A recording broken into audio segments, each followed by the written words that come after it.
I hope it. Okay, there it is. We are officially live. It's worked out. We got Seth Hughes down in Alabama, the host of Reed's Ranch, the podcast. It's Seth Hughes. How you doing, man? Pretty good. How about you, Spencer? Doing great. I'm a big fan of your show with John Reed. You're a guy who lives in Alabama, but yet you're one of the biggest Tennessee fans that I know. When did you really become a Tennessee Volunteer fan? When I was, I guess, 5, when I first saw Peyton Manning play, I remember the 96 bowl game, 97 bowl game. That was when my parents were Tennessee fans. My dad was a UT fan because they're from Tennessee. So it was just who we rooted for. And I remember I just became a huge, my dad liked the NFL more than he liked college football, but I just loved college football, still do, and we were Tennessee fans, so that's why I'm a Tennessee fan. It's funny because you're not really a big NFL guy, right? I watch it. I mean, like I watch it every Sunday, but I'm not like a huge NFL guy. You know, I mean, not like you.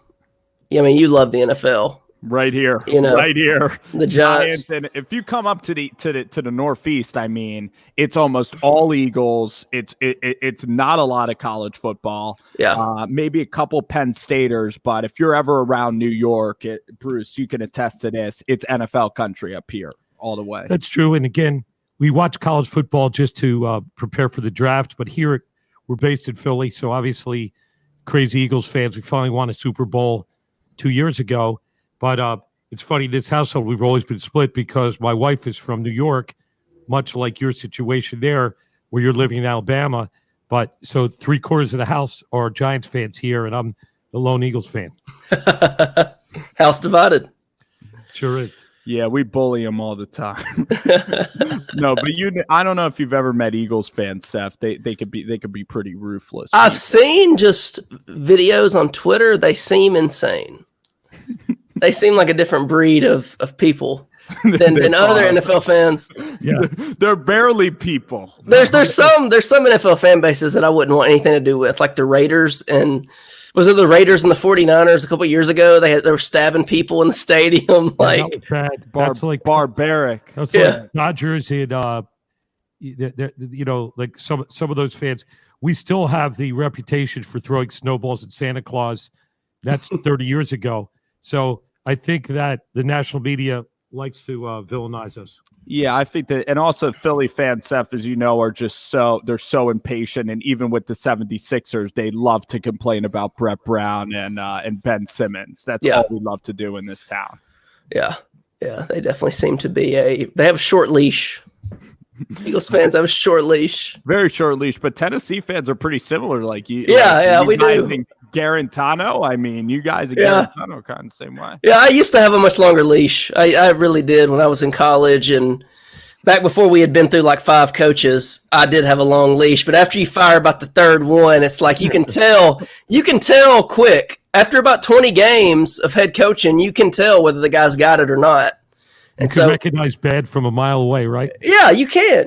And like, you can tell whether a guy, like, he might not ever win big, but you can tell if he's not going to, if you know for sure that he's not going to soon. And so at this point, I'm 29. Tennessee's been bad basically since I was 15.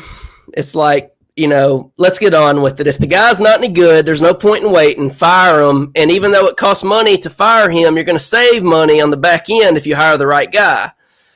So I have a quick leash. I'm ready to fire immediately. I don't like wasting time in any part of my life, and especially not a hobby that I'm spending money on. Exactly, and you talk about Butch Jones, and I just knew that Butch Jones, just the way he conducted himself, he just seemed so over his head. He conducted himself like almost a little league coach, I guess. Like Dabo Swinney is like a rah-rah guy, but like Dabo Swinney comes across much more serious than Butch Jones does to me. Butch, I didn't like him at all. The first 2 years was fine. That was probably a big reason why I have such a quick leash, more so than like Derek Dooley, is because Butch Jones, like the first 2 years were just fine. And after like he was just fine, I'm like, just get rid of him. So basically, Seth, I'm going to challenge you by having people pop in during the stream. Friends of mine from across the globe are just going to pop in and try to You'll like distract this guy. you This on the guy's first actually an stream. extra from the show Breaking Bad. Davey, big boy, Longhorn is in the house. What's going on? He was supposed to deliver the other Tennessee guy, but I got Seth Hughes, all right, and Seth's doing a hell of a job here on Rover Sports. We're talking all Tennessee football. We're talking about Butch Jones. Davey, I'm sure you lost a ton of money on Butch Jones' Tennessee team. Is that accurate? No, I made a ton of money. You made a ton of money. That's good. Oh, probably betting against them. Probably Did a betting lot of against points. them. Oh, that game in the swamp with Will Greer, 13 points. Just so many dumb Tennessee games with Butch Jones. Yeah. The one at the swamp was probably the worst. That was probably the worst. With Callaway or the Felipe game? Oh, Callaway. Felipe, I was at the Callaway game. I had driven down to Gainesville for that game, and after that game was over, I went back to the hotel, showered, and then we drove all the way home overnight and got home. You had to cleanse your palate. You had to shower. You had to. Yeah, You it was. wash off the stench of that game. Yeah, I got home at like 6:45 a.m. And I told myself I would never go back to Gainesville unless I knew 100% beyond a shadow of a doubt that Tennessee was going to win.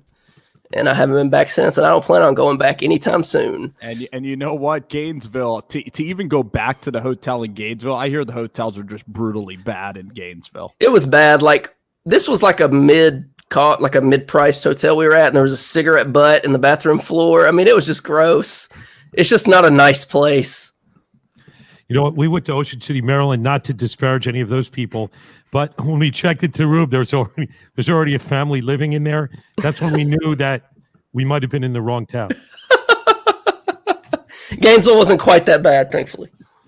Yeah, luckily you had your own space, but I bet when they play Tom Petty, it's just beyond annoying. I mean, even though I bet that, the Gainesville fans, I'm trying to think. Georgia fans, though, are cockier, I think, than Florida fans. Georgia fans are extremely cocky for the amount of winning or lack thereof that they've done. You know, I mean, like, I'm not saying Tennessee's been great, but Georgia hasn't won a national title since Herschel Walker. And Georgia's choked away 2 great chances in the last couple of years. Georgia fans are very cocky. Florida fans are annoying because they don't care when Florida is bad. They're not like Tennessee or Georgia fans or Alabama fans they care when their team is bad. If Florida's bad, Florida fans don't care because they're not hardcore fans like the other SEC East.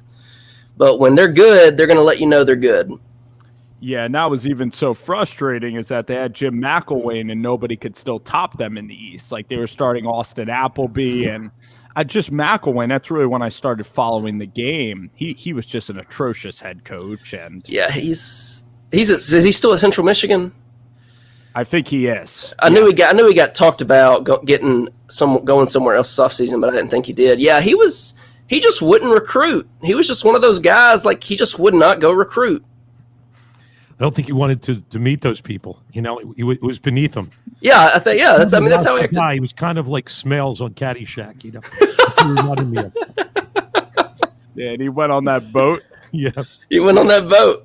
He went on that boat. He never came back. I mean, Yeah, he did, man. He was sunning himself. He looked great. You know, he let out his he showed his body to the world, and it was over at that point.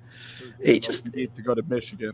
A weird guy. I don't know. He just wouldn't recruit. And now they have Dan Mullen, I think Dan Mullen is excellent.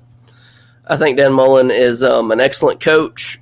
I think that, like, every Saturday that Dan Mullen coaches, Florida is going to be as well coached as they possibly can be, game plan wise, execution. He's not a great recruiter, but I think, like, he's an excellent coach, unfortunately. Yeah, and the quarterback play, like even Kyle Trask went from a guy who hasn't played in 5 years. I think Kyle Trask can be like a first-round talent now next year. Yeah, he looked like a guy that had been playing every Saturday for the last 5 years instead of a guy that hadn't played at all. Dan Mullen's just a good quarterbacks coach. Like, he's just a really, really good quarterbacks coach, unfortunately. And at LSU, like, he even kept Florida in that game when he was outmatched. Yeah. I look at Grantham, their D coordinator. It's an aggressive style. At Georgia is still recruiting, like out recruiting Florida, but I'm with you. I think Dan Mullen can coach. What do you think, Dave? What do you think about Mullen? Is he overrated, underrated? No, he I wouldn't say he's overrated or underrated. He probably is what he is. He's like that tier below. Yeah, I totally agree. True elite. I don't think anyone overrates or underrates the guy. I think everyone kind of acknowledges he gets the most out of great quarterback play. Dak Prescott, Fitzgerald makes him very relevant. I mean, he's also a guy who is not an elite level recruiter at the same time. I mean, he's a very, very, very good recruiter, but yeah, you know what? You think about it. He's from about 15 minutes away from here, Dave. He's from Drexel Hill, Pennsylvania. So you get one of us, and one of these Yankees, you put him down there, and I guess we shouldn't be that surprised that he doesn't bring in a lot of trout, so to speak. No.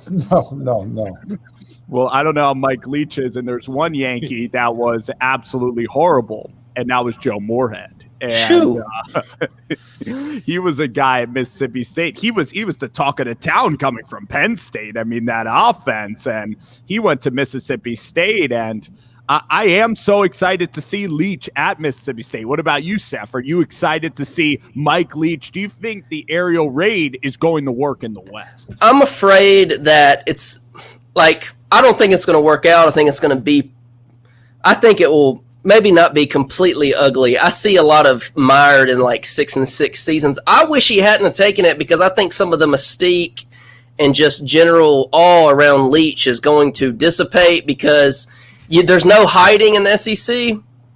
And like, he was playing in Pullman, Washington. Games were at 11 p.m. Eastern time. You know, like, diehard people watched him, and diehard people watched the press conferences because they were hilarious. But like, you can also do different things in the Pac-12 that you really can't get away with in the SEC.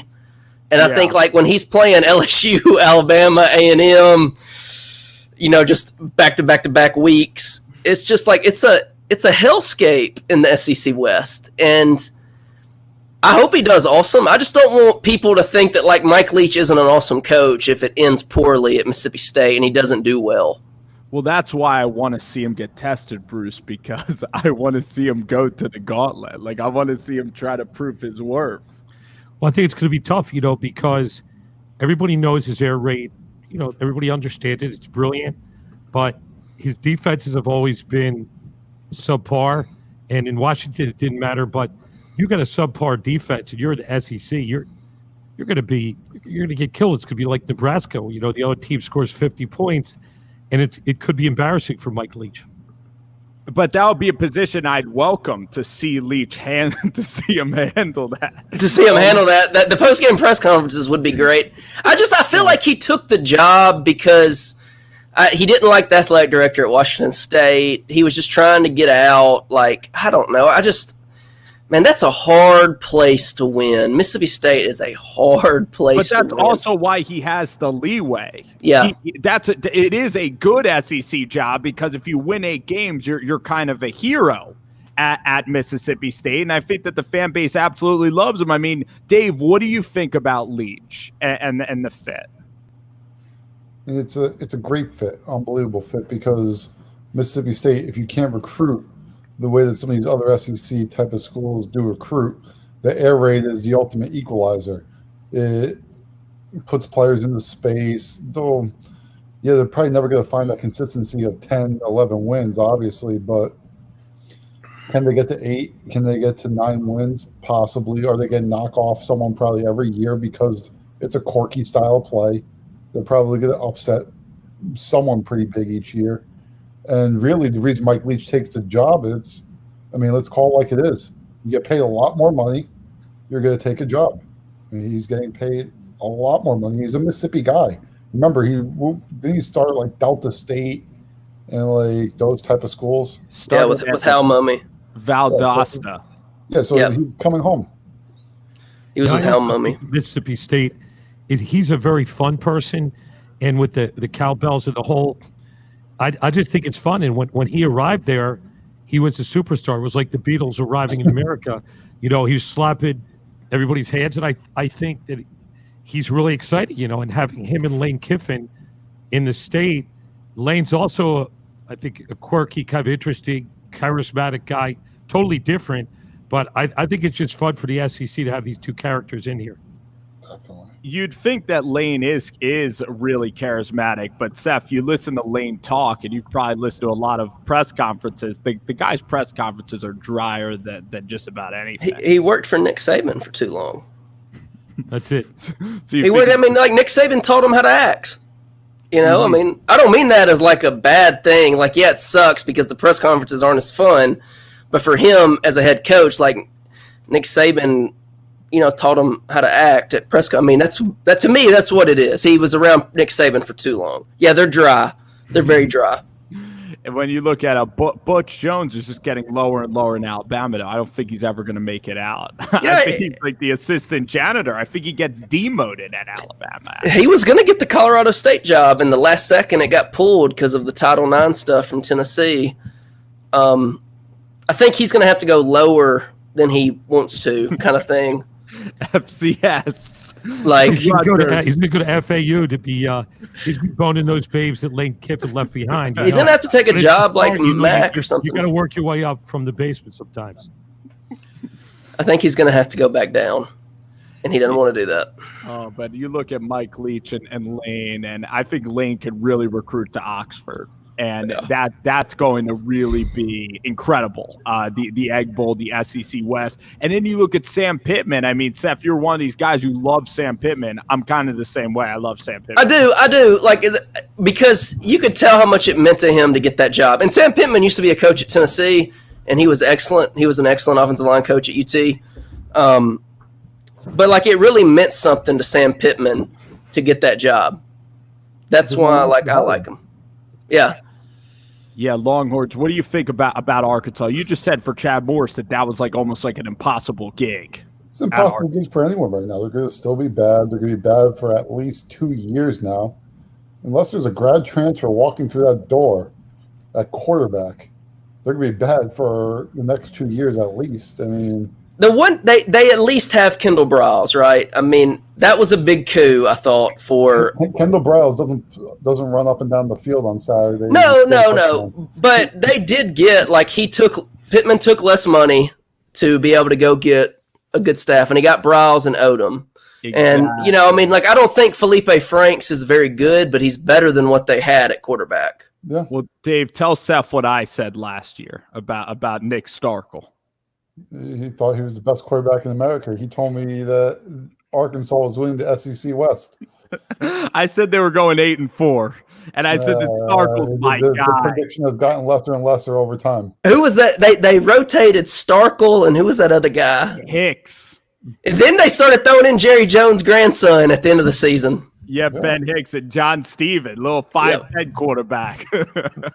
Ben Hicks. Starkel and Hicks, I felt like every week it was a different one playing, and it didn't matter who was playing, they were both awful. And then Lynn Bowden tore them to shreds. Yeah, man, Lynn Bowden was something else. That was the end of Morris. And everybody, all the media gave a big pass for Chad Morris, if you remember that. I don't know, man. I agree with Davey. That seems like an impossible job right now. I would love to go to Arkansas, though. I just think you would not. No, you would not. No, you would not. It just seems like an incredible state, and Fayetteville seems so beautiful, like up there in the mountains. And I mean, the problem is Fayetteville is in the very northwest. And so everything else is not in that very northwest. It's nothing there. It's driving through Arkansas is miserable.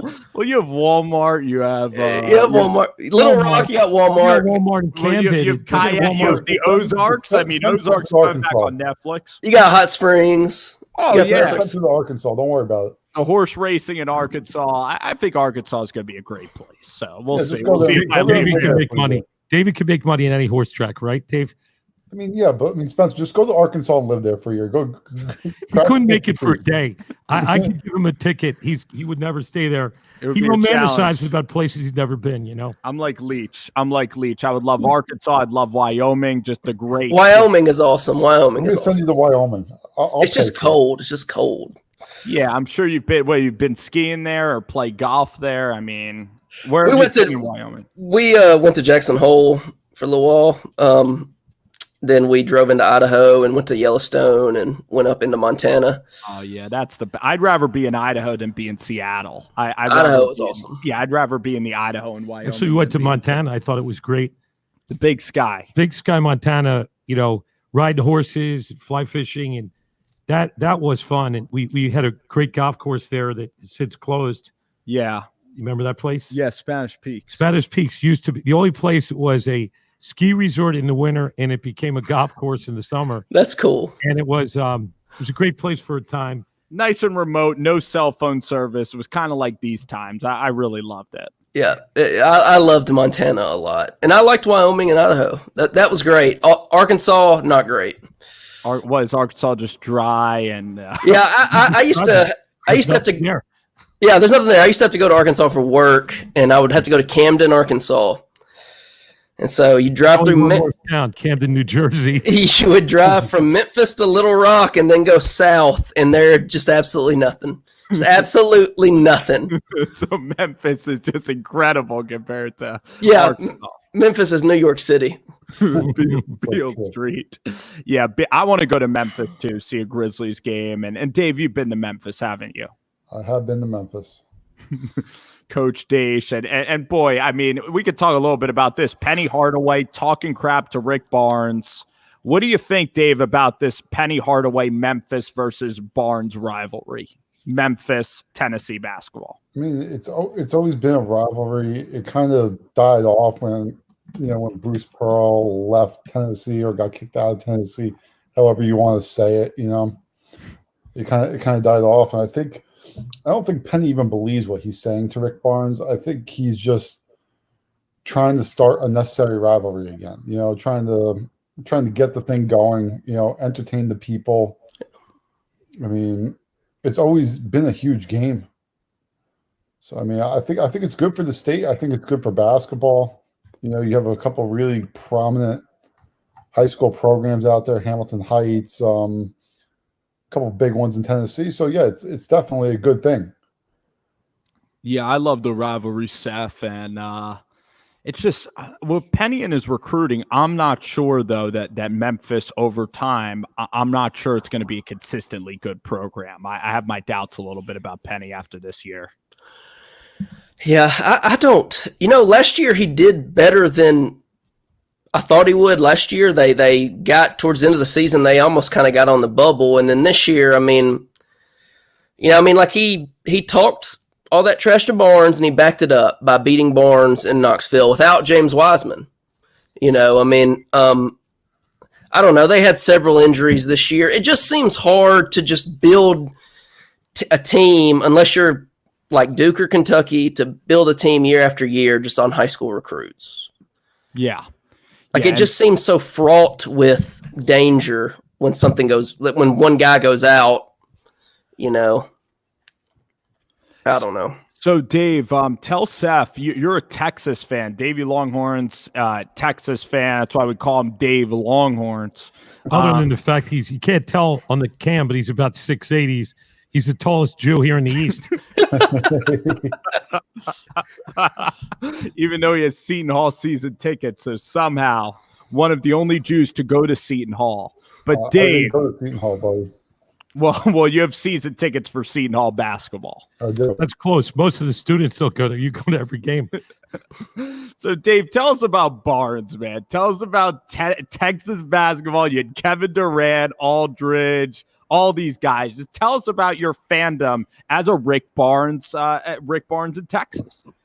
Rick Barnes is I think Rick Barnes is one of the most underappreciated coaching commodities in all of college basketball. I mean, he's a guy who, if I'm not mistaken, he's got over like I want to say he's got over 700 wins now in his career. Does. If I'm not mistaken, he got that this year. Yeah, he did. He did. Yeah, he's a guy that's kind of just won everywhere he's been. I kind of liken him to a little bit of the Dan Mullins, one of these guys who's an elite level coach, but he's not Coach K. But people don't talk about him. You never hear, at least on the East, you don't hear people talk about Mullen. We love his style. Could you get? I'm going to put you on the spot now. What? I'm going to put you on the spot. I didn't want to have my dad on here. I'm sorry, but you got to do a little Dan Mullen. I mean, he's a very quirky. Just give us. I haven't even had a beer yet. Give us 30 I haven't seconds. had a beer Give yet. us 30 seconds. Come on. What, a Mullen? Give And then us can we some talk about Barnes again? Yeah, after that, you get right back to Barnes. I'm nervous because check how many people are watching this, Bruce? One. And that's our cat. Our cat just hit the clicker. All right, fine. You got to ask me a question now. Let's role play. Okay. So what's it like to go from Philadelphia to come to the SEC? What's it like in Florida? And tell us about your spring game. Tell us about your spring game. We threw the ball and it was a good time. It was a good time, coming in from Philadelphia, coming to Gainesville, Florida. It's a place I really love. I love to be. And I really like the quarterbacks this year. I think the quarterbacks will really do well this year. Okay, that's good. He moves his shoulders like that. It's Mullen. His eyebrows go insane. He hits really high notes, and he's very twitchy. He's very twitchy. He's like a game console. You ever play like a game and you're playing Mario Kart and it just swerves off the road to the right? That's Dan Mullen. He's very twitchy. He's a very odd guy. Yeah. You've seen Mullen. You've seen how he's just one of the oddest cats you'll ever see. But that's why I love Dan Mullen. I like Les Miles too. Les Miles is a little bit. Have you heard Les Miles lately? Seems like Les Miles. He comes from the Joe Biden playbook. He seems like he's demented. I hate to say it. He can't really, speak very well. Yeah, I love Les, but I think Les is just at Kansas. It's oh my God. I like Les Miles. He seems like a really good guy. He does with Coach Ed Orgeron. But here, I'm going to argue about Barnes again, get us right back. This is how a good show goes. It goes right back. It goes in and out all around. That's why we call it Rover Sports. Barnes can't win tournament games. Dave, he cannot win in the tournament. He's a tournament joker. He doesn't inspire at all. He's very bland. He doesn't show a lot of heart. And I don't think that he's that dynamic of a coach. I really don't. But he's a great coach. So you're talking about style. Spencer doesn't like his style points there. No, Dave. I think Tennessee could get so many exciting young names to come into there, and I'm not that high on Rick Barnes. Okay, Dave? I mean, while we were talking about Dan Mullins, I pulled it all up for you. Talking about guys winning 70% of his games for his career. It's like basically 707 and like 300 and like 75, so it's about 60-something%. He's been to a Final Four. He's won the Big East championship. At Providence. I think what you mistake is like even at Texas or Tennessee, you're talking about a guy who's not at an elite level program type. At Texas, you're always behind Kansas, even in your own conference. Tennessee, you're always behind Kentucky, even in your own conference. He does a hell of a job everywhere he goes.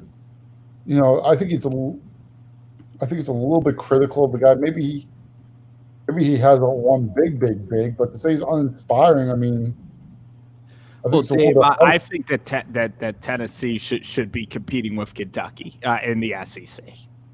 And they are. They won the SEC championship 2 years ago.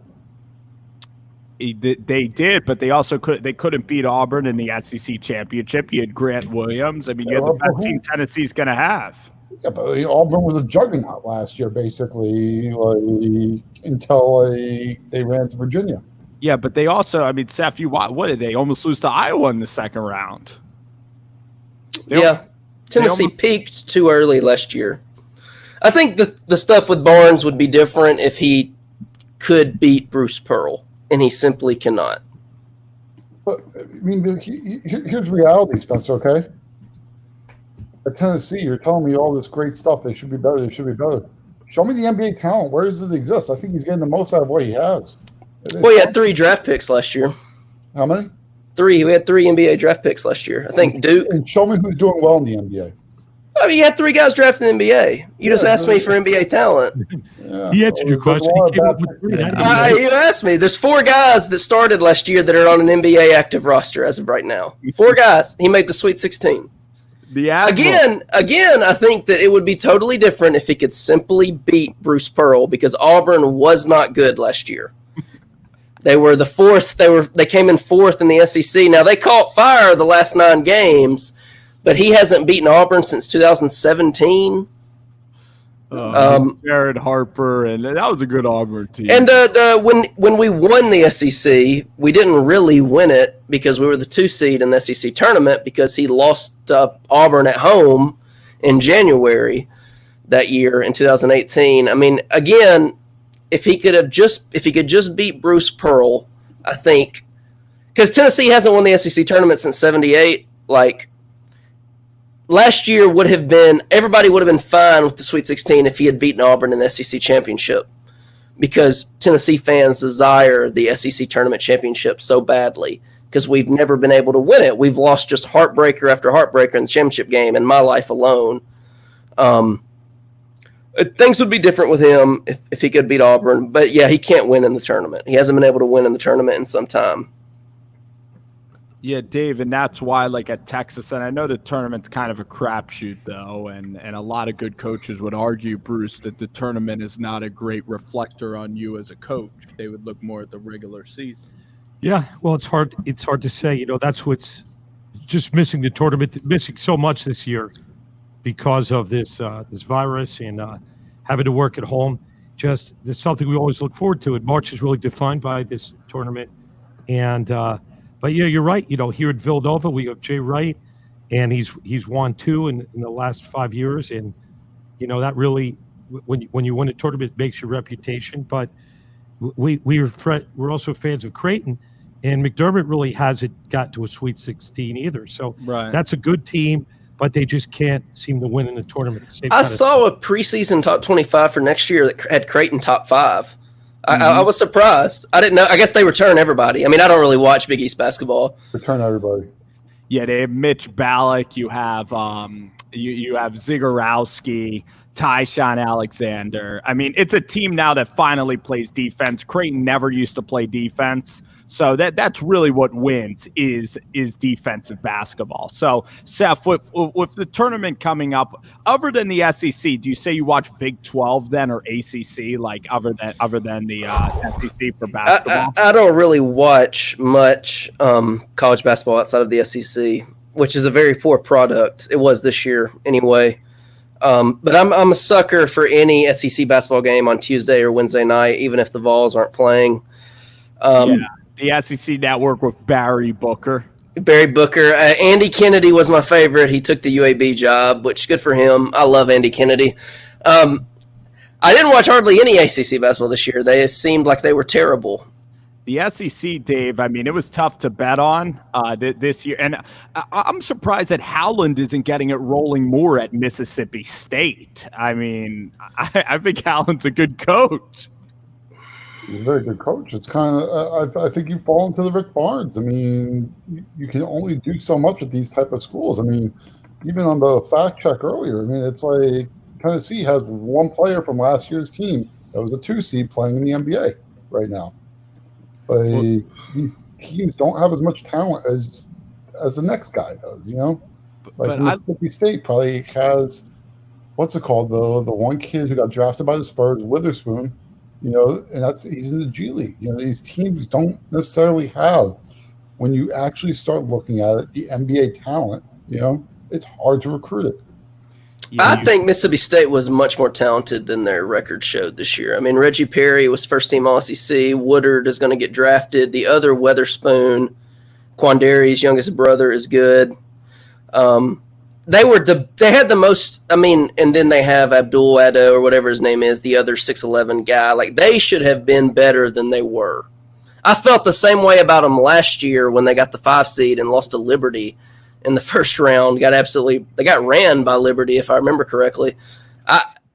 I think they should be better than they are. Like, I will agree, Barnes, it's hard to argue Tennessee should have been better last year than they were. They were ranked number 1 for a month. We're the number 5 overall seed. This year, Tennessee should have been better than they were, but whatever. It didn't really matter because of the coronavirus. Mississippi State definitely should have been. I don't understand why they can't get it rolling with him. Yeah, it's probably just I look at team cohesiveness. They don't really get any shooters at Mississippi State. Like they just play like a sloppy brand of just athletes playing basketball. And I liked Mississippi State too. I mean, I watched that game against Oklahoma. They could have won that game. Mississippi State was up and down. They'd have incredible games like at home, but just going on the road was just really tough for Mississippi State. Arkansas with the Muss Bus. That's going to be fun to watch. And then Nate Oates. I really like Nate Oates at Alabama. I think they actually got it right. Yeah, I really like Musselman too. I hate that Arkansas hired him. Nate Oates doesn't want to be at Alabama. That's a fact. He had to come out and issue he had to come out, or his daughter came out and said, we're not going anywhere. Like, everyone knows that he doesn't want to be there too. Bruce, what do you have to say about Oates? It's one of my favorite cereals. He's a big Nate Oates guy from Buffalo. Yeah. Don't impress him with my. I don't get why you wouldn't want to coach at Alabama. I mean, I know that stadium is terrible. I mean, maybe Seth, I hear that's a terrible basketball stadium. Oh, dude, I've been to a game there. I have actually been. That's one of the few SEC basketball road venues I've been to. It's dark. They don't have any lights. It's dark. I don't even know how else to, like, we're talking about Creighton, like that arena in Omaha that Creighton plays in is looks like an NBA arena. Yeah. Inside. And then you watch a game at Alabama that has all the money in the world. Alabama's like Fort Knox. They have so much money. And their basketball arena doesn't even have lights. It's old. It's dark. Yeah, you can't even. It's like Staples Center on steroids. Like it's terrible. It truly is as bad as people say. And I hear the student section is so far away from the court it has no impact on the game at all. I don't even. Do they even have a student section go to games? I don't even know because they've never really been good enough to like have a decent home crowd. I mean, like even Ole Miss has a brand new basketball arena. Auburn has a brand new basketball arena. Like Alabama is like 3rd all time in wins in the SEC behind Tennessee and Kentucky. I mean, like this is like a place that has won in basketball, and they just don't put any money in it. They get some recruits. I mean, Colin Sexton. I mean, Avery Johnson would be able to go out there and get recruits. But Nate Oates. I mean, I don't know where Nate Oates would have went from Buffalo. That's a better job, Dave, than the Alabama job. He won. He got the most money from Alabama, and then once you get to Alabama, he was immediately trying to gauge his way into to the Wisconsin job, which everyone thought was going to come open probably in the middle of January, and then Wisconsin became a lot better over the last, latter half of that Big Ten season. They ended up winning the Big Ten regular season, but I mean, he's a Wisconsin guy. He's a northern guy. The fit is very, very weird because he does not want to be in Alabama. He's made that everything but publicly known. He has told everyone, but he just doesn't go in front of the cameras and actually say it. So plus Kyra Lewis and John Petty are going to try to go pro.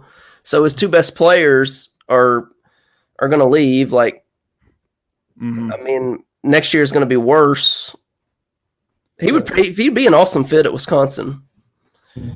I don't know. I think you're seeing him at 1 more year max, and then Bama's flipping the page again. He's flipping the page on Bama, and then maybe Alabama shouldn't have hired a guy that has no ties to the Southeast. I would agree. I'm trying to think who would be a great Alabama hire. Steve Forbes at East Tennessee State. That's a Southeastern guy. Like, why has nobody hired him? I hope nobody hires him because that's who I want to be That's who I want to be UT's next coach because he was an assistant. You wanted Greg Marshall, Seth. You want Lynn? Oh, I would do anything for Greg Marshall. I would commit murder for Greg Marshall. But we'll never get him. So I want Steve Forbes next. Yeah. So Steve Forbes, interesting character. He's crazy. His wife's crazy. I mean, his wife is insane. Just Google Greg Marshall's wife, and there's all sorts of stories out there about her. Taken out of the games and handcuffs and things. Yeah. Yeah, and anything that could piss off Matt Jones in Kentucky, like I absolutely love that. But I mean, there's lots of little coaches out there. I mean, like Steve Forbes is who I would like to be the next UT coach. He was at UT for a long time. I'll come back as an assistant coach. I think that he probably wouldn't because of the Pearl thing. They would never hire him. But that's who would be my top list. I don't even want to talk about it, but I can't stand that to this day. The Bruce thing. But anyway, that's a sore subject. But anyway, we got Seth Hughes. Seth, it's been so much fun. Why don't, for 8 minutes, you want to just talk about SEC football here during this quarantine period? I don't even know. I mean, I hope we have a college football season. First of all, I really hope we have one. I don't really know. I don't know what to think. You know, I mean, if we do, it seems like it's going to be pretty bad because nobody had spring camp. So, I mean, summer camp might be really tough. And it might be really tough to do summer camp in college football. You know, I mean, you got the kids working out in the morning. You're going to try to have camp in the afternoon. I don't know. I don't know what they're going to do. I just hope we have one. I think Pruitt would still do it. I think Pruitt would still love it. Oh, yeah. He's a redneck. Of course he would. Pruitt is losing his mind about it. Oh, yeah. I bet he's so mad. Not knowing what to do. You know Jeremy Pruitt, of course. Right? It's a great character. Yeah. He really is. He really is a good kid. He really is a character. There's a football guy right there. Yeah, I agree. Total football guy. Anything other than football. That is literally it. It's amazing he can tie his own shoes, but he knows how to coach a defense. And I love that he got angry. I love that he's starting to show off his personality, and that we just need to see full unadulterated Pruitt. Yeah, him not trying to act like this stuck-up football coach. What, Dave? Oh, no, Pruitt's the best. My favorite last year when he took JG by the helmet and after the QB sneak failed and went 100 yards the other way. It's just Alabama. My favorite one of the whole year. People got so mad about that. I mean, that was better than Garantano deserved after that shit he pulled in Tuscaloosa. And the fact is, Pruitt, the national media. Oh, they ripped him. They hate Pruitt. The national media hates Pruitt because he's a redneck that didn't pay his dues. He was coaching. He was a PE coach 10 years ago, 15 years ago. Oh, remember Aaron Murray, too? Remember Aaron Murray? Oh, he's a jerk. And Mark Richt, the Christian. Mark Richt and Pruitt are that's oil and water. You know, or that's whatever opposite that is Pruitt. But Pruitt's like a rallying cry, isn't he, to Tennessee now? Yeah, I think so. I mean, I think that I like the Alabama game was to me when I became. He's not perfect. He is what he is. He comes off unpolished. He comes off a little too redneck sometimes, I think. But the Alabama game, the way that the media acted about that to me was just like, man, whatever. Y'all are going to hate on him no matter what. So just ride with them. And he said he wasn't going to lose another game, and they didn't. Dabo's redneck too, and he just maybe has to involve Christianity more. I don't know what it can be about your Jeremy Pruitt. But Bruce, you've seen Tennessee. Have you seen Brian Maurer, Bruce? What do you think about the Tennessee quarterback situation? Not much. I like the Tennessee. I love Knoxville when we were there 2 years ago, and I think that's one of the best tailgates. Getting back to what I know about great tailgate there. I think wonderful old stadium. I like the feel of the place. The Vol Navy. Seth, we went from Charlotte to Knoxville. We drove and went to Alabama, Tennessee. 2 years ago. So you got to see the Vol Navy. The Vol Navy's pretty cool. And there's several, because I live near the Tennessee River. There are Alabama fans that drive their boats up from here all the way to Knoxville for the game. That's really cool. It's just really cool. The Vol Navy it's very unique.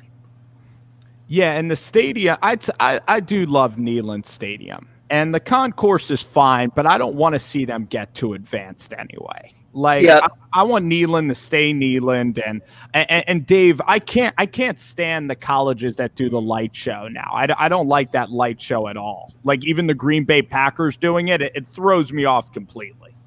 Everybody's got to be doing it. You know, It ruins my night.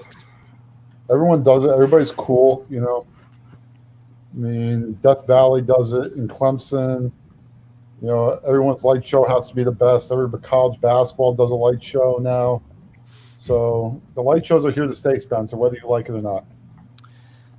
Well, Seth Hughes, I think Tennessee, if the season actually starts, that game versus Spencer Rattler in Oklahoma will be unfreaking believable. Yeah, I'm planning on making the drive west on I-40 and going to Norman for the game. Like I said, I just really hope that we have a season. I mean, who knows what's gonna happen? And how confusing is it that that then the season, all these seniors then get to come back again? I guess. Yeah, like what have they made a decision about that? With are basketball seniors going to get to come back, or is it just like baseball and softball? And I didn't hear that definitively. I'm not sure. And many of the we heard the guy from Utah State. A lot of these guys are going to go on with their lives. They're not going to just stay around to play one more year. If they're not good enough, if they have to play their senior year, they usually have to go out and get a job. So, but I haven't heard anything definitive about that with basketball. That basketball, they're not. I know from a bunch of head coaches that they're not planning on it at all. That's what I figured. Yeah, that's what I heard, because we haven't heard anything about it, Dave. There's nothing else to talk about at all.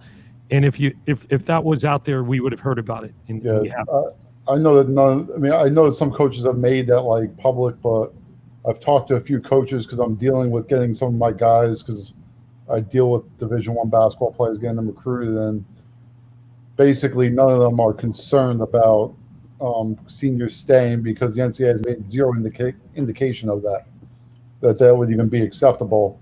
The biggest thing that is going to be very interesting for next year, something that's not being talked about a lot right now, is eligibility as far as freshmen coming in. All the SAT dates right now have been canceled. Yeah, I know it's so it's going to be a little bit weird. Yeah, I have a daughter who's a junior in high school. Luckily for her, she's taken it a few times, but there are certain kids that haven't been able to take ACT or SAT. Some of the great students, and it's really harrowing, and nobody planned for this. It's just it's crazy. I've got a player, I won't say his name, I won't even say my school I coach at, is being offered by 10 Division I schools. His SAT is very, very poor. He's about a 3.2 student, but the first time he took the SAT, we'll just put it this way, he was a little bit tired. He just didn't have a great day. But now we're worried, like, he's qualified on the GPA end, but the SAT, ACT, when do we get him to the test date? And you can't sign without being eligible. So, well, Dave, I wanted to thank everybody for coming on tonight, and Seth, it was a blast. I mean, thanks for coming on, Rover, man. I hope to get you back on the show anytime you want. It's a free invitation. Yeah, we'll do it again soon. I'll have plenty of time, because I don't think we're going to be going back to work. Really enjoyed it. Somebody in my building at work tested positive today, so okay. I don't think we're going. I think I'll be working from home for like a while, unfortunately. Any way to entertain, and Seth, next show we'll even have like more structured topics, and I hope you enjoyed it, man. I did. We'll do it again soon. I appreciate it. It was nice to meet y'all. Pleasure meeting you, Seth. Y'all take it easy. Yep, great show, guys. Take care.